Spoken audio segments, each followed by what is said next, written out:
নমস্কার, আমি অ্যাস্ট্রোলজার সর্পকন্যা দেবযানী। আমার অনুষ্ঠানে আপনাদের সবাইকে স্বাগত। 2024 এই নতুন বছর কেমন যাবে সেই প্রশ্ন আজ আমাদের সবার মধ্যে। আমিও আজকে সেই প্রশ্নের উত্তর দিতে চলে এলাম। আমি আমার মতন করে উত্তর দেব। প্রথমে আমি 2024-এর বেশ কিছু মাস মোটামুটি সবার জন্য ভালো, আবার বেশ কিছুটা সময় সবার জন্যই খারাপ। তো প্রথমে আমি আলাদা করে সেই সময় দুটোকে আপনাদের বলে দেব। তারপরে আমি প্রত্যেক মাসে যেরকম কেমন যাবে না যাবে এবং প্রত্যেক মাসে কোন কোন জাতক বা জাতিকাদের জন্য আমি সাল মেনশন করে দেব যে এই সালে জন্ম তাদের জন্য এই মাসটা খারাপ যাবে। আমি ডিটেলে আপনাদেরকে জানাবো। অনুষ্ঠানটা পুরোটা দেখুন। আপনার সালে কোন সময় ভালো যাবে বা কোন সময় খারাপ যাবে, কারণ অনেক সময় হয় ভালো সময়তেও কিন্তু আমাদের সময়টা খারাপ যায়, বা অনেক খারাপ সময়ের মধ্যেও কারো কারো ভালো হয়। তো সেই কানেকশনগুলো আজকে আমি বলবো, চলুন শুনতে থাকি। বছরের শুরুর প্রথম দিকে কয়েকটি মাস কিন্তু আমাদের সবার জন্য খারাপ। 15ই ফেব্রুয়ারি থেকে 15ই মে অর্থাৎ বাংলার ফাল্গুন মাস থেকে বৈশাখ মাসের শেষ পর্যন্ত এই সময়টা কিন্তু মোটামুটি ভাবে আমাদের সবার জন্য এবং রাজ্য রাজনীতির প্রত্যেকটা জায়গার জন্যই কিন্তু একটু খারাপ সময়। এছাড়াও 15ই আগস্ট থেকে 15ই সেপ্টেম্বর পর্যন্ত বাংলার ভাদ্র মাস, এই সময়টাও কিন্তু অ্যাভারেজ অর্থাৎ সবার জন্য খারাপ সময় যাবে। ভালো সময়টা বলি, 15ই মে থেকে অর্থাৎ বাংলার জ্যৈষ্ঠ মাসের শুরু থেকে 16ই আগস্ট পর্যন্ত অর্থাৎ শ্রাবণ মাসের শেষ পর্যন্ত এই সময়টা কিন্তু আমাদের সবার জন্য মোটামুটি ভাবে ভালো যাবে। আবার 17ই সেপ্টেম্বর বাংলার আশ্বিন মাসের শুরু থেকে মোটামুটি ভাবে পুরো বছরটা অর্থাৎ বাংলার আশ্বিন মাস থেকে মোটামুটি ভাবে পৌষ মাস পর্যন্ত বছরের শেষ পর্যন্ত সময়টা কিন্তু ভালো যাবে। এবারে আমি প্রত্যেক মাসে ভালো ভালো বা খারাপ যাই যাক না কেন সেই মাসে কোন কোন সালে জন্ম ব্যক্তিদের খারাপ যাবে আমি সেটা উল্লেখ করব। এই জায়গা থেকে আপনারা একটু ডিটেলে শুনতে থাকুন। 1 জানুয়ারি 2024 বছরের প্রথম দিন। ধর্মীয় ত্রিকোণ নিয়ে, ধর্ম ত্রিকোণ নিয়ে একটা বিশেষ শুভ যোগ নিয়ে বছরের এই দিনটা শুরু হচ্ছে, যে কারণে 2024-এ ধার্মিক উন্মাদনা কিন্তু বাড়তে পারে। এবং শাস্ত্রে যে ধর্মের কথা বলছে, শাস্ত্রের ধর্ম কিন্তু শুধুমাত্র পুজো পাঠ নয়, সেখানে সবচেয়ে বড় ধর্ম মানবিকতা এবং মনুষ্যত্ব, নৈতিকতা। এই তিনটে গুণ নিয়ে যে মানুষ চলতে পারবে বা যে মানুষের আচার আচরণে এই তিনটে গুণ বর্তমান থাকবে, গ্রহরাজ তাকেই কিন্তু 2024-এ উন্নতির দিকে নিয়ে যাবে। এবারে বলি, এই যে 1 জানুয়ারি থেকে 15ই ফেব্রুয়ারির মধ্যে একটা বিশেষ যে সময় যাচ্ছে, যেটা আমি শুভ যোগ দিয়ে সময়টা শুরু বললাম, এই শুভ যোগের মধ্যেও কিন্তু অক্টোবর 2017 থেকে জানুয়ারি 2020 পর্যন্ত যাদের জন্ম এবং জানুয়ারির 1988 থেকে ডিসেম্বরের 1990 এর মধ্যে যাদের জন্ম, তাদের কিন্তু সময়টা খারাপ যাবে, কারণ ওই সময় তাদের একটি বিশেষ অশুভ যোগ তৈরি হচ্ছে, যার ফলে সেই সময়টা কিন্তু খারাপ যাবে। 14ই ফেব্রুয়ারি 2024 বাংলার ফাল্গুন মাস, যেটা আমি প্রথমেই বললাম, একটা অশুভ যোগ সবার জন্য তৈরি হচ্ছে এবং মোটামুটি ভাবে সবার জন্যই এই খারাপ যোগ। তার সত্ত্বেও ডিসেম্বরের 1990 থেকে মার্চের 1993 এর মধ্যে যাদের জন্ম এবং জানুয়ারি 2020 থেকে জানুয়ারি 2023 অর্থাৎ 2023-এ যাদের জন্ম হয়েছে জানুয়ারি মাসে, একেবারে 1 বছরের বাচ্চা থেকে ইনবর্ন বেবি পর্যন্ত, তাদের কিন্তু এই সময়টা খারাপ। এমনও হতে পারে হয়তো ওই সময় বাচ্চাদের কোনো ভাইরাস বা ইনফেকশন ঘটিত কোনো সমস্যা হলো, যার ফলে বাচ্চাদের মধ্যেও কিন্তু শারীরিক অসুস্থতা বাড়তে পারে। চলুন শুনতে থাকি। 16ই মার্চ থেকে 22শে এপ্রিল অর্থাৎ বাংলার চৈত্র মাস এবং সেখান থেকে বৈশাখ মাসের কিছুটা, এই যে সময়টা প্রত্যেকের জন্য রাজ্য রাজধানী বলুন, রাজনীতি বলুন, সামাজিক বা প্রাকৃতিক পরিবেশ সবকিছুর মধ্যে কিন্তু একটা টালমাটাল অবস্থা দেখা যাবে। সময়টা বিশেষভাবে খারাপ। তার মধ্যেও যাদের এই সব সালে জন্ম, বলে দিচ্ছি, মার্চের 1993 থেকে মার্চের 1993 থেকে যাদের জন্ম এবং ফেব্রুয়ারি 1996 পর্যন্ত, মার্চের 1993 থেকে ফেব্রুয়ারির 1996 পর্যন্ত যাদের জন্ম, এতগুলো সময়, এবং 1 জানুয়ারি 2023 থেকে ইনবর্ন বেবি পর্যন্ত প্রত্যেকের কিন্তু সময়টা এই সময় খারাপ যাবে। চলুন শুনতে থাকি। আমার অনুষ্ঠান যদি আপনাদের ভালো লাগে অবশ্যই লাইক করবেন, কমেন্ট করবেন, যদি কারোর কিছু জানার থাকে অবশ্যই কমেন্ট করবেন। আমাকে যেই যেই জায়গায় পাওয়া যাবে, হ্যাঁ, চ্যানেলটিকে সাবস্ক্রাইব করবেন যাতে আমি আরো ভালোভাবে আমি অনুষ্ঠান করতে পারি এবং আমার দায়িত্ব যাতে আমি আরো বাড়াতে পারি। আমাকে প্রত্যেক মাসে 2 থেকে 6 তারিখ পর্যন্ত শিলিগুড়িতে পাবেন, কলকাতায় পাবেন প্রত্যেক রবিবার চেম্বার জ্যোতিতে, এবং এছাড়া আপনারা যারা দূরে আছেন, দূর থেকে আমার সঙ্গে যদি মনে করেন কনসালটেন্সি করতে চান, আপনারা যদি আমার সঙ্গে কথা বলতে চান, 2টো ফোন নাম্বার আছে, আপনারা সেই 2টো ফোনের মাধ্যমে আপনারা বাই ফোনে আমার সঙ্গে আপনাদের বিষয় জানতে পারেন। অবশ্যই বলবো, আর আবারও বলবো, লাইক কমেন্ট করে এবং চ্যানেলটিকে সাবস্ক্রাইব করবেন যাতে আমি আবার নতুন ভিডিও করতে উৎসাহ পাই। 23শে এপ্রিল থেকে সময়টা কিন্তু 19 আর 20, অর্থাৎ একটু যেন মনে হবে ভালো পজিশনে যাবে। এরকম চলতে চলতে 5 মে বৃহস্পতি সঞ্চার করে যাবে বৃষ রাশিতে। দেবগুরু বৃহস্পতি আমাদের ধনভাব বৃষ রাশিতে সঞ্চার করছে। এটা কিন্তু একটা সম্পদের জায়গায় বা আর্থিক জায়গায় প্রত্যেকের জন্য, দেশের জন্য, রাজ্যের জন্য, রাজনীতির জন্য এটা কিন্তু একটা বিশেষ শুভযোগ তৈরি করছে। এবং 15ই মে রবি যখন সেই জ্যৈষ্ঠ মাসে বৃষ রাশিতে সঞ্চার করছে, বৃহস্পতি এবং রবি মিলে ঠিক তখনই একটা বিশেষ শুভযোগ তৈরি করছে, যেটা আমাদের প্রত্যেকের জীবনে, যেটা আর্থিক জায়গা বলুন বা সম্পদের জায়গা বলুন, ভাষার জায়গা বলুন, উন্নতির জায়গা বলুন, এটা কিন্তু একটা বিশেষ শুভযোগ তৈরি করছে।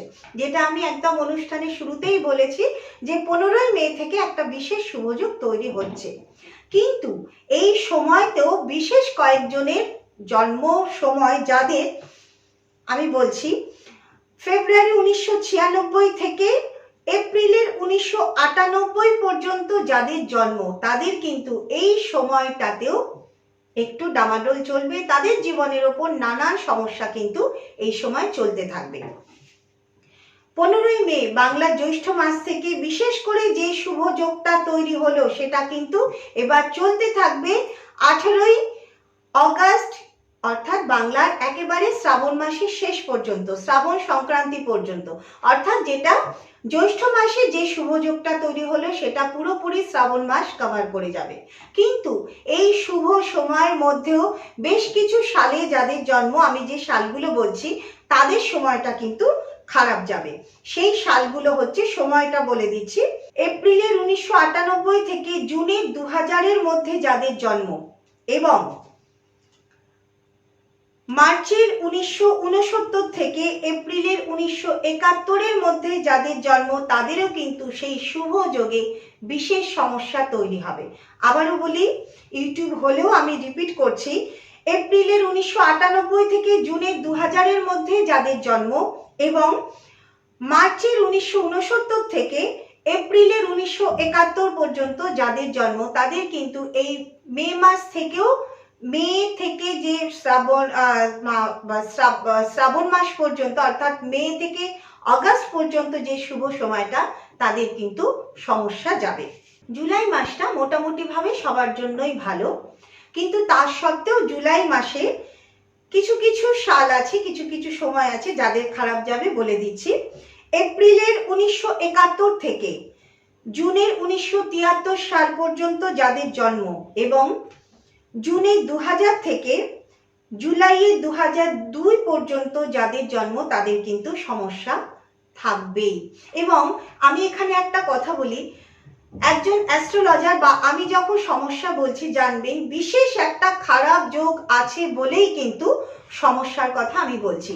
কিরকম খারাপ যোগ কি হতে পারে না, এই সময় এমন কোনো সমস্যা আসতে পারে যার জন্য জীবনও পাল্টে যেতে পারে।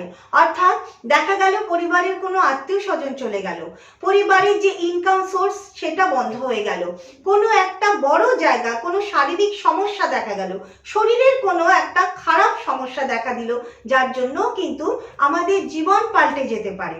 কাজেই কার্মিক যোগ নিয়ে আমি কথা বলছি। আপনাদের হয়তো মনে হবে যে আমি এত সময় ধরে কেন কথা বলছি, কারণ ওই সময়টা খুব খারাপ যোগ আমি যাদের যাদের বললাম। তো এই কার্মিক যোগের জন্যই কিন্তু আমি ভালো করে সময়গুলোকে মেনশন করছি, আপনারা মন দিয়ে শুনুন। চলুন শুনতে থাকি। 18ই অগস্ট থেকে 17ই সেপ্টেম্বর বাংলার ভাদ্র মাস। আমি প্রথমেই বলেছি ভাদ্র মাসটা কিন্তু মোটামুটিভাবে সবার জন্যই খারাপ। আচ্ছা, এবারে 18ই সেপ্টেম্বর থেকে 17ই অক্টোবর বাংলার আশ্বিন মাস। মোটামুটি ভাবে এই আশ্বিন মাস থেকেই ভালো সময় শুরু হলো। এই ভালো সময় এই একটা মাসের মধ্যেও যাদের যাদের সমস্যা চলবে তাদের সালটা আমি বলে দিচ্ছি, তাদের জন্ম সময়টা আমি বলে দিচ্ছি। ফেব্রুয়ারি 1996 থেকে এপ্রিলের 1998 এর মধ্যে যাদের জন্ম তাদের এই সময়টা খারাপ যাবে। জুনের 1973 থেকে জুলাইয়ের 1975 পর্যন্ত যাদের জন্ম তাদেরও কিন্তু এই সময়টা খারাপ যাবে। চলুন শুনতে থাকি। 17ই অক্টোবর থেকে কার্তিক মাসের শুরু, এবং এই কার্তিক মাস থেকে বা অক্টোবর মাস থেকে অক্টোবর নভেম্বর ডিসেম্বর অর্থাৎ বছরের শেষ পর্যন্ত বা বাংলার কার্তিক অঘ্রাণ পৌষ মাস পর্যন্ত মোটামুটি ভাবে আমাদের সবারই কিন্তু ভালো যাবে। কিন্তু এই ভালো সময়ের মধ্যেও বিশেষ কিছু সময় জন্ম ব্যক্তিদের, বা সেটা স্ত্রী পুরুষ উভয়েরই হতে পারে, নারী পুরুষ উভয়ের হতে পারে, তাদের কিন্তু সময়টা খারাপ যাবে, যেটা আমি এখানে মেনশন করছি। যেটা হচ্ছে 21শে অক্টোবর থেকে যে সময়টা শুরু হচ্ছে, 21শে অক্টোবর থেকে 31শে ডিসেম্বর পর্যন্ত বিশেষ কিছু মানুষের সময়টা খারাপ যাবে। যেমন হচ্ছে জুলাইয়ের 1975 থেকে সেপ্টেম্বরের 1977 পর্যন্ত যাদের জন্ম, এবং সেপ্টেম্বর 2004 থেকে অক্টোবর 2006 এর মধ্যে যাদের জন্ম তাদের কিন্তু এই সময়টা বিশেষ ভালো যাবে না। বিশেষ ভালো যাবে না যখন আমি বলছি তার মানে কিন্তু সময়টা একটু বিশেষ সতর্কতা অবলম্বন করতে হবে। আমি একটা কথা বলবো যে আপনারা হয়তো ভাবছেন যে কোথায় আমার সাল তো বলা হলো না। বলা হয়নি কারণ আপনার হয়তো সেই সময় কোনো কার্মিক যোগ তৈরি হয়নি। দেখুন একটা কথা, সমস্যা আমাদের জীবনে চলতেই থাকে। ছোটখাটো সমস্যা নিয়ে কোনো অ্যাস্ট্রোলজার আপনাকে সাবধান করবে না, বিশেষ করে আমি তো করবই না। আমি সাবধান করব যেখানে কোনো বড় সমস্যা, ওই যে বললাম যে জীবন পাল্টে দেওয়ার মতন কোনো সমস্যা। আপনি একটা চাকরি করছেন, আপনার সুন্দরভাবে আপনার পরিবার চলছে, আপনার জীবন চলছে, আপনার চাকরিটা চলে গেল, আপনার পরিবারের ওপর কিন্তু একটা সমস্যা এসে দাঁড়ালো। এই ধরনের সমস্যাগুলোকেই আমি সমস্যা মনে করি। এই যে সমস্যাগুলো, এই যে বিশেষ কার্মিক যোগটা তৈরি হচ্ছে বা যে কোনো অশুভ যোগকে 3টি উপায় আমরা কিন্তু ঠিক করতে পারি। এক, প্রতিদিন কিছুটা হলেও গীতা পাঠ করুন, অর্থাৎ গীতাকে অধ্যয়ন করা, গীতাকে বুঝে সেই গীতার সার মর্ম মতন নিজের জীবনকে চালানো। প্রতিদিন হনুমান চালিসা পাঠ করুন এবং প্রতিদিন সূর্য প্রণাম করুন, বা সূর্যদেবের নামে একটা করে মোমবাতি জ্বালান বা ঘিয়ের প্রদীপ জ্বালান। এই 3টে যদি আমরা প্রত্যেক দিন করতে পারি, আমাদের নিজেদের মধ্যে যে স্পিরিচুয়াল অর্থাৎ মানুষের প্রতি সহানুভূতি বা আমাদের বিবেক বুদ্ধি জাগ্রত হওয়া, স্পিরিচুয়ালিটি যেটা আছে সেটাও বাড়তে থাকবে। আমরা ন্যায় অন্যায় বোধ আমাদের মধ্যে আসবে, এবং এই 3টে জিনিসের মধ্যে অর্থাৎ গীতা পাঠ, হনুমান চালিসা পাঠ এবং সূর্য প্রণামের মধ্যে এত পজিটিভ ভাইব্রেশন আছে যেটা কিন্তু আমাদের গ্রহকেও পজিটিভ করবে, গ্রহের প্রভাবকে পজিটিভ করবে এবং আমাদের জীবনকেও আস্তে আস্তে পজিটিভ করবে। 2024 মোটামুটি ভাবে এই আমি যেটুকু জেনেছি বা আমি যেটুকু অধ্যয়ন করেছি বা আমার যেটুকু মনে হলো যে এইভাবে বলা উচিত, আমি আপনাদের সামনে সেইভাবে বললাম। আমার অনুষ্ঠান যদি আপনাদের ভালো লাগে অবশ্যই লাইক করবেন, কমেন্ট করবেন, যদি কারোর কিছু জানার থাকে অবশ্যই কমেন্ট করবেন। আমাকে যেই যেই জায়গায় পাওয়া যাবে, হ্যাঁ চ্যানেলটিকে সাবস্ক্রাইব করবেন যাতে আমি আরো ভালোভাবে আমি অনুষ্ঠান করতে পারি এবং আমার দায়িত্ব যাতে আমি আরো বাড়াতে পারি। আমাকে প্রত্যেক মাসে 2 থেকে 6 তারিখ পর্যন্ত শিলিগুড়িতে পাবেন, কলকাতায় পাবেন প্রত্যেক রবিবার চেম্বার জ্যোতিতে। এবং এছাড়া আপনারা যারা দূরে আছেন, দূর থেকে আমার সঙ্গে যদি মনে করেন কনসালটেন্সি করতে চান, আপনারা যদি আমার সঙ্গে কথা বলতে চান, 2টো ফোন নাম্বার আছে, আপনারা সেই 2টো ফোনের মাধ্যমে আপনারা বাই ফোনে আমার সঙ্গে আপনাদের বিষয় জানতে পারেন। অবশ্যই বলবো, আর আবারও বলবো, লাইক কমেন্ট করে এবং চ্যানেলটিকে সাবস্ক্রাইব করবেন যাতে আমি আবার নতুন ভিডিও করতে উৎসাহ পাই। ভালো থাকবেন, নমস্কার।